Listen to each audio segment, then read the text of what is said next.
The West Virginia Department of Transportation is constantly looking at ways to use new technology. In this week's edition of WVDOT In Motion, we take a look at how the state is saving hundreds of thousands of dollars using a new surveying method.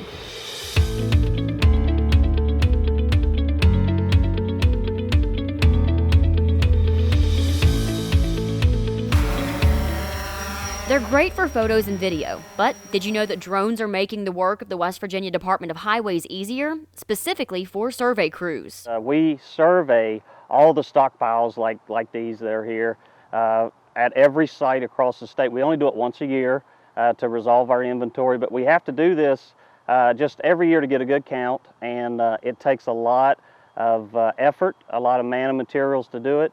There are just over 180 sites in West Virginia that have materials at them, anywhere from 3 to 10 different piles, varying in district or in county. In previous years, crews would be sent out all over the state to manually survey stockpiles. Now, they're using drones to survey from the air, a move that saved the state $340,000 in 1 month.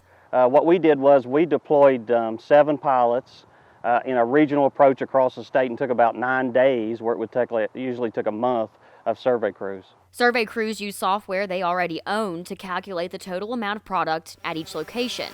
Drones are also being used for more projects, something that continues to save both time and money. Now we're using them almost daily on every mapping and surveying project, and now we've deployed them also to 2 different construction projects as sort of a test.